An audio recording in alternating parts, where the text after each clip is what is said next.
भूत की कहानी। यह कहानी एक 15 साल के बच्चे नीरज की है, जो उत्तरांचल के एक छोटे से गांव में अपने माता पिता के साथ रहता था। वह अपने नानी से मिलने जाता है और उसके माता पिता को अर्जेंट काम होने के कारण वे उसे वहां छोड़कर वापस शहर चले जाते हैं।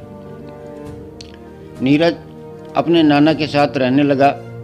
एक शाम को वह जंगल के रोड की साइड खेल रहा था। शाम होने वाली थी। उत्तरांचल की घाटी की खामोशी को ठंडी हवाओं के झोंके चीरने लगे थे। नीरज घर की ओर जाने की सोच ही रहा था। इतने में उसके पीछे वाली झाड़ी में कुछ हलचल होने लगी, जिसने अनुज का ध्यान अपनी ओर खींचा और वह बहुत ही डरावनी और मन को भयभीत करने वाली सी लग रही थी। और वह आवाज़ बढ़ती चली गई।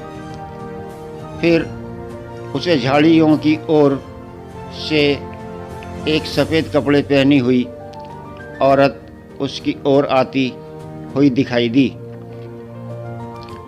जिसका चेहरा नहीं था।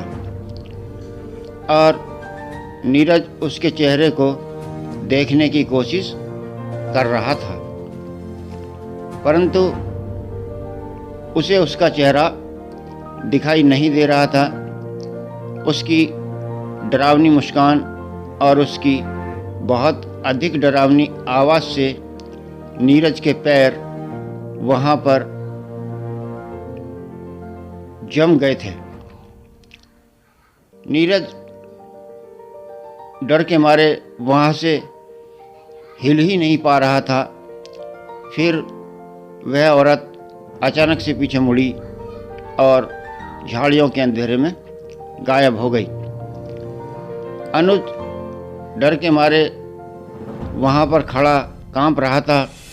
थोड़ी देर में वह होश में आया और घर की ओर भागने लगा।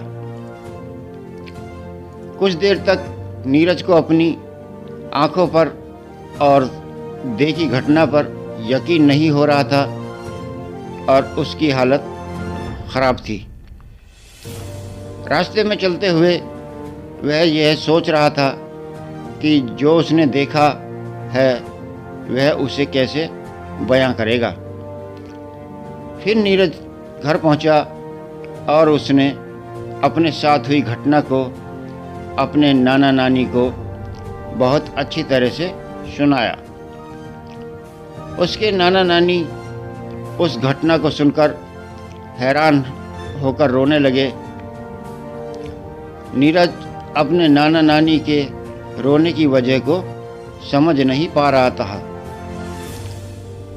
कुछ देर बाद नीरज की नानी ने नीरज को खाना खिलाया और उसके नाना कुछ देर बाद घर से बाहर चले गए। उनके रोने और नाना के घर के बाहर जाने के बारे में नीरज को कुछ नहीं बताया।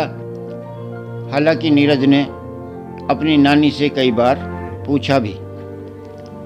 कुछ देर बाद उसके नाना घर वापस आ गए और नीरज को गले लगाकर फिर रोने लगे। उसके नाना ने उसे बताया कि जो उसने जंगल में औरत देखी थी वह एक छलावा है। छलावे की आत्मा अपना रंग रूप बदलकर शिकार करती है। उस आत्मा ने गांव के बहुत सारे लोगों को अपना शिकार बनाया है और इस बार उसने तुम्हें शिकार के रूप में चुना है। वह आत्मा जिसे भी शिकार बनाती है उसे वह पहले दिखाई देती है। यह उस आत्मा की खूबी है।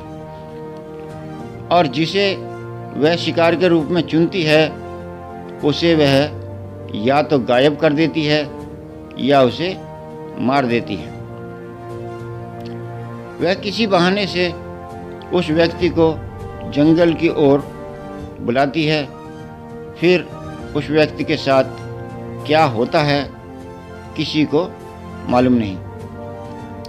जो व्यक्ति आज तक उस आत्मा के नज़र में आया है वह बच नहीं पाया है और नीरज उसका अगला शिकार होने वाला है।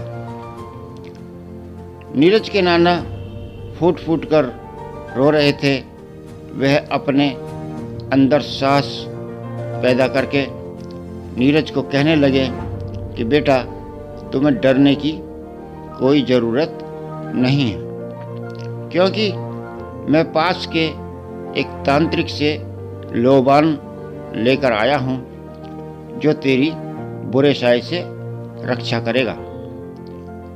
और मैंने तेरे मम्मी पापा को भी फ़ोन कर दिया है, वह कल आ जाएंगे और तुझे यहाँ से ले जाएंगे। यह कहकर नीरज के नाना ने वह लोबान कमरे के कोने में जला दिया। लोबान जलने के बाद नीरज के नाना ने कहा, कमरे के अंदर जाने के बाद कुछ भी हो जाए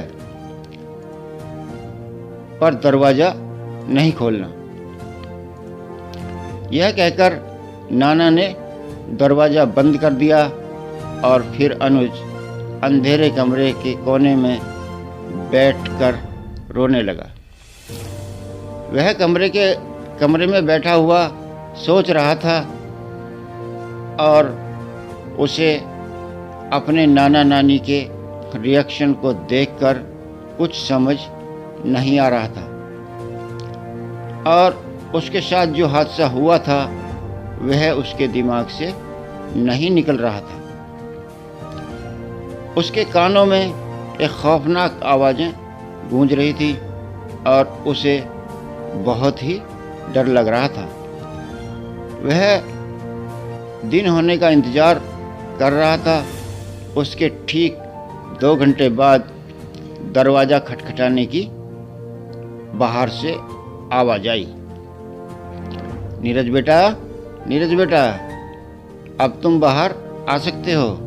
नीरज बेटा, अब खतरा टल गया है, अब तुम बाहर आ सकते हो। नीरज बात को ध्यान से सुनने के लिए दरवाजे के पास चला जाता है। फिर उसे नाना की बताई हुई बात याद आ जाती है कि कुछ भी हो जाए परंतु गेट नहीं खोलना है। इतने में ही उसके कमरे में से बहुत गंदी बदबू आने लगती है।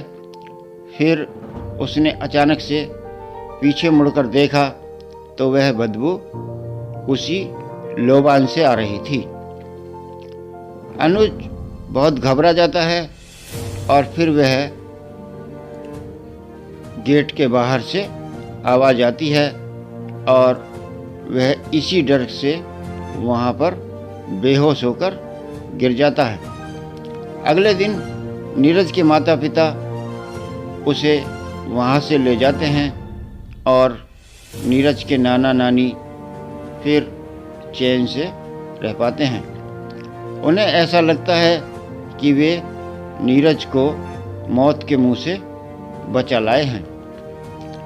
नीरज के साथ घटी उस घटना को लगभग 1 साल बीत जाता है।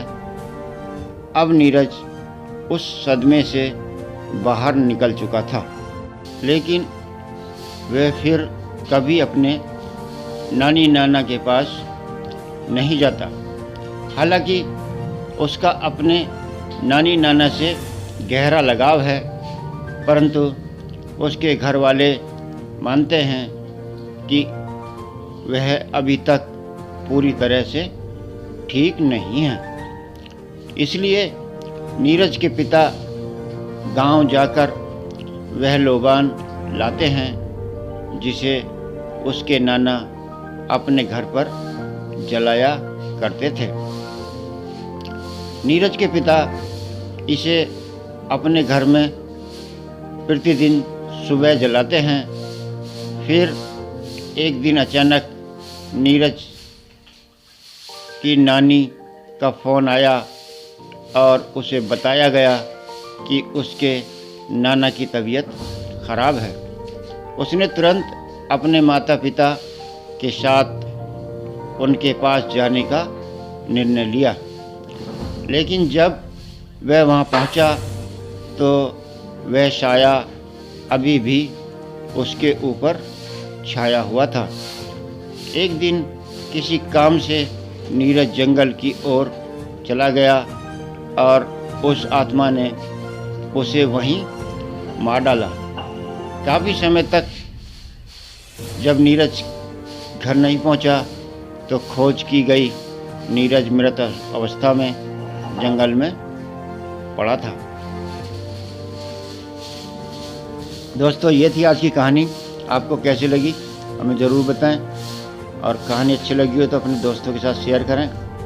चैनल पर नए हैं तो चैनल को सब्सक्राइब भी कर लें। धन्यवाद।